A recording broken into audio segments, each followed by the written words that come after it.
नमस्कार दोस्तों, मैं गोविंद विश्वास आप सभी का इस चैनल पे एक बार फिर से स्वागत करता हूं। आज हमारे साथ जो नए लोग जुड़े हैं वो चैनल को सब्सक्राइब कर लें और बेल आइकन को ज़रूर दबाएं और वीडियो को अंत तक देखें और दूसरों से शेयर ज़रूर करें। तो आज हमारे साथ उपस्थित हैं ज्योत्सना कदम। ज्योत्सना जी बदलापुर से हैं। ज्योत्सना जी, आपका बहुत बहुत स्वागत है इस प्रोग्राम में जिसका नाम है अपनी कहानी अपनी ज़ुबानी।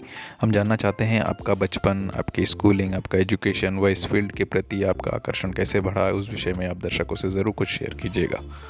नमस्कार, मैं चित्रकार ज्योत्सना संभाजी कदम, ठाणे जिले के बदलापुर गांव में 1957 में मेरा जन्म हुआ। मेरा घर गांव से दूर था, जहां खुली हवा, खुला आसमान था। सह्याद्री की ऊंची ऊंची पर्वत रांगाएँ थी। ये वातावरण इतना सुंदर था। इस वातावरण ने मेरे अंदर छुपे हुए चित्रकार को प्रेरित किया और मैं चित्र बनाने लगी। बदलापुर के आदर्श हाई स्कूल में मेरी पढ़ाई हुई। मेरा स्कूल भी गांव के बाहर निसर्ग की गोद में था। बरसात में धुआंधार पानी, नदी नाले, हरे पेड़ पौधे देखते देखते ही मैं बड़ी हो गई। इसलिए निसर्ग ही मेरे चित्र का स्रोत बन गया। बचपन से ही मैंने चित्रकार बनने का सपना देखा था। स्कूल की पढ़ाई पूरी होने के बाद मैंने मुंबई के sir J school of art में प्रवेश किया। मेरे पिताजी को चित्रकला में बहुत रुचि थी। उन्होंने मुझे बहुत प्रोत्साहित किया। जे में मुझे स्वर्ण पदक तथा कलादीप के अनेक पुरस्कार मिले। सौभाग्य की बात यह है कि इन दिनों में प्राध्यापक संभाजी कदम सर से मेरी पहचान हुई, जो एक वर्सटाइल कलाकार थे। उनके रूप में मुझे मेरे गुरु मिल गए। उनके मार्गदर्शन में मैंने बहुत कुछ सीखा। रसपूर्ण कला स्वाद और सृजनशील कला निर्मिति की महत्वपूर्ण विशेषताएं मैंने उनसे सीखी ली।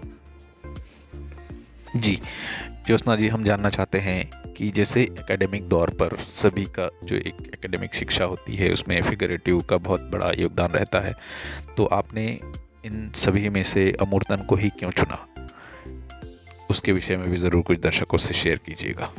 शुरू में मैंने कदम सर के मार्गदर्शन में पोर्ट्रेट पेंटिंग बहुत स्टडी किया। कुछ अवार्ड भी मिल गए, लेकिन बाद में मुझे ये महसूस हुआ कि पोर्ट्रेट पेंटिंग ये मेरी पहचान नहीं है। निसर्ग मुझे ज़्यादा अपना लगता है। उसके विभ्रम मुझे आनंद देते हैं, मुझे प्रेरित करते हैं। तब से मैं सह्याद्री की पेंटिंग करने लगी। पर्वत, चट्टानें, हरे पेड़ पौधे, नदी नाले, इन चीज़ों से मुझे मेरा चित्र सूझने लगा। मेरे ये चित्र सेमी एब्स्ट्रैक्ट पेंटिंग के नाम से प्रदर्शित होने लगे। बाद में जैसे जैसे रंग रेशा की भाषा मुझे समझने लगी, वैसे वैसे मेरे चित्र में अपने आप अमूर्तता आने लगी और अभी मैं अमूर्त चित्र शैली में काम कर रही हूँ। मुझे ऐसा लगता है कि किसी वस्तु या मानव प्राणी की सही नकल करने से चित्र नहीं बनता। चित्र नकल नहीं, स्वतंत्र रचना है, कलाकार के मन का आविष्कार है। ये जो वस्तु विश्व फैला है ना, उसमें से चित्रकार रंग, रेशा, आकार, पोत इत्यादि दृश्य घटक अलग करता है और उसी में से सुसंवादी रचना करता है। इस प्योर रंग रेशा में अमूर्तता होती है और अमूर्तता में असली दृश्य सौंदर्य होता है।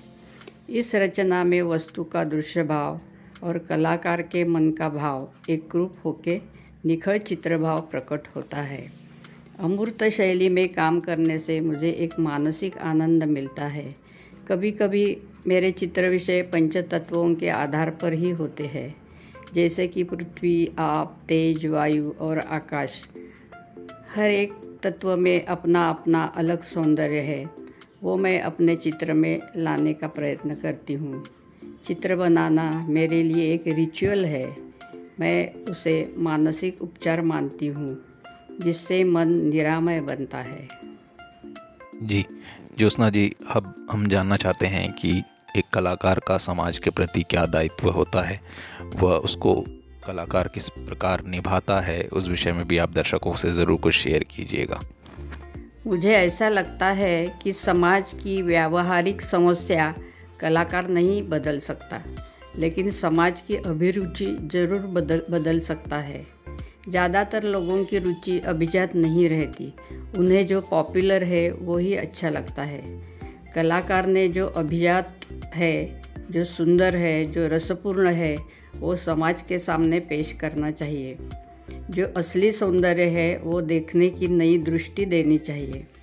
समाज में सभी कलावंत नहीं हो सकते, लेकिन सब अच्छे आस्वादक तो जरूर बन सकते हैं। उससे समाज का मानसिक स्वास्थ्य निरामय और सुंदर बन सकता है। समाज के प्रति कलाकार का ये दायित्व बहुत महत्वपूर्ण हो सकता है। जी बिल्कुल, आपने बहुत खूबसूरत बात कही है। और दूसरी बात ये कि एक चित्र शुरू करने से पहले आपके मन में क्या विचार उत्पन्न होते हैं, वह कलाकार का जो एक एकाग्र मन से काम करना कितना इम्पॉर्टेंट है। दूसरा, संगीत का काम के प्रति वह वैचारिक जो चीज़ें होती हैं वो काम के साथ कितना जुड़ाव होता है या होना चाहिए, उस विषय में भी दर्शकों को ज़रूर कुछ शेयर कीजिएगा। संगीत एक ऐसी कला है जो सीधी अपने मन को स्पर्श करती है, उससे अच्छा मूड बनता है। मुझे सुरील संगीत सुनने में बहुत रुचि है। पेंटिंग शुरू करने के पहले मैं कोरा कैनवास देखती रहती हूँ और कभी भीमसेन जोशी, कभी वेंकटेश कुमार आदि गायकों का संगीत सुनती है।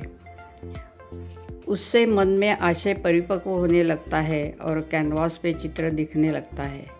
संगीत की लय अपने मन में छुपी हुई लय को प्रेरित करती है और मन की ये लय पूर्णता रंग रेशा में दृश्य भाव लाने में मदद करती है। पेंटिंग की ये प्रक्रिया बहुत सर्जनशील होती है। उसमें जड़ और चैतन्य का सुसंवाद होता है। कैनवास पे सिर्फ रंगपेटी के निर्जीव रंग नहीं लगते, वो मन के भाव में संपृक्त होकर प्रकट होते हैं। तब कुछ अजीब सा ही लगता है। अपने अंदर जो चैतन्य होता है उसकी पहचान होने लगती है। मन की एकाग्रता जब नहीं होती ना, तब पेंटिंग बिगड़ जाता है, लेकिन जब मन की एकाग्रता होती है तब चित्र अच्छा बनता है। चित्र हाथ से बनता है, लेकिन उसका स्रोत मन से आता है। चित्र निर्मिति मेरे लिए शरीर और मन का मिलन है। जी बिल्कुल, कुछ कुछ काम आपके बिल्कुल लैंडस्केप से प्रतीत होते हैं, दृश्य चित्रण उसमें दिखता है। अच्छा, आपने लैंडस्केप में लेह लद्दाख के कुछ सीरीज़ भी पेंट किए थे, उस विषय में भी दर्शकों से ज़रूर कुछ शेयर कीजिएगा। पिछले कुछ साल में मुझे लेह लद्दाख, स्पीति, कुल्लू मनाली जाने का मौका मिला। बर्फ विरहित हिमालय बहुत ही सुंदर है।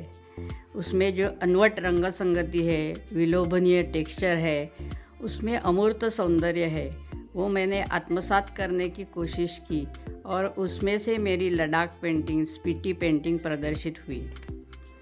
यथातथ्य चित्रण के लिए एक कैमरा होता है। कैमरा एक यंत्र है। वह क्या करता है, जैसा दृश्य है उसकी सही छवि निकालता है। लेकिन चित्रकार तो यंत्र नहीं है, मानव प्राणी है। उसे भाव, भावना, संवेदना होती है। वो जब दृश्य देखता है या अनुभव लेता है तब उसके मन में तरंग उठते हैं। उसकी एक रिएक्शन होती है। वह कलाकृति में संक्रमित होती है। कलाकृति कलाकार के मन का आईना होता है, उसकी पहचान होती है। मैंने जो लद्दाख देखा, हिमालय देखा, उसका मैंने मेरे स्वभाव से चित्रण किया है, इसलिए वह मेरी ही पेंटिंग है, सिर्फ लद्दाख का यथातथ्य चित्रण नहीं है। जी बिल्कुल, क्योंकि कलाकार का एक मन का एक अलग तरह का दृश्य चित्रण होता है, जो देखे हुए दृश्यों को अपने मन मुताबिक वो अपने कैनवास पर ढालता है। ये स्वाभाविक होता है, क्योंकि देखकर चित्र बनाना व उस तरह से उसको एक मन के मुताबिक उसको काम पर या कैनवास पर उकेरना, ये बहुत ही महत्वपूर्ण है। और दूसरी बात, ये जो अभी कलाकार नए हैं, विद्यार्थी अभी कॉलेज में पढ़ रहे हैं, वह पास आउट होकर निकले हैं, उनके लिए आप क्या मैसेज देना चाहती हैं जो उनको जीवन में काम आए? कला के विद्यार्थियों को पहले अभ्यास करना बहुत ज़रूरी है। माध्यम पर प्रभुत्व संपादित करना चाहिए। उसके लिए बहुत सराव, प्रैक्टिस करना चाहिए। जीवन अनुभव संपन्न और उत्कट जीना चाहिए, तभी मन में आशय बन सकता है। और आशय माध्यम जब दोनों एकजुट हो जाते हैं, तभी कला निर्मिति सफल हो सकती है। कला निर्मिति सिर्फ पैसा या नाम कमाने का व्यवसाय नहीं है। कला निर्मिति खुद की पहचान है, खुद की खोज है, आत्मानंद पाने का एक उपचार है। आज की पीढ़ी में ऐसे भी कुछ यंग कलाकार हैं जिनके मन में कला के प्रति बहुत आदर है, प्रेम है, वो अच्छा काम कर रहे हैं। जी बिल्कुल, ये आदर ही है जो काम को आगे बढ़ाने व उसमें एक रास्ता खोजने में हमें मदद करता है। व इस तरीके से जो भी अनुभव हमारे साथ दूसरे सीनियर कलाकार, वरिष्ठ कलाकार शेयर करते हैं, उनको हमेशा अपने जीवन में अमल में लाने का प्रयत्न करना चाहिए। और दूसरी बात ये कि जो ये वीडियोस आप देख रहे हैं व अनुभव कर रहे हैं, इसे दूसरों तक शेयर ज़रूर करें। और जो भी आप चीज़ें समझने सुनने को मिल रही हैं, ये जब तक दूसरों तक जाएंगे, आम लोगों तक भी ज़रूर शेयर करें, अपने परिवारजनों तक भी ज़रूर शेयर करें। और जिस तरह लगातार आप चैनल को प्यार देते जा रहे हैं और चैनल ग्रो होता जा रहा है, तो इसी तरह अपना साथ बरकरार रखिए। बहुत बहुत धन्यवाद। इस चैनल को लाइक करें, शेयर करें, सब्सक्राइब करें और बेल आइकॉन दबाकर कमेंट करना ना भूलें।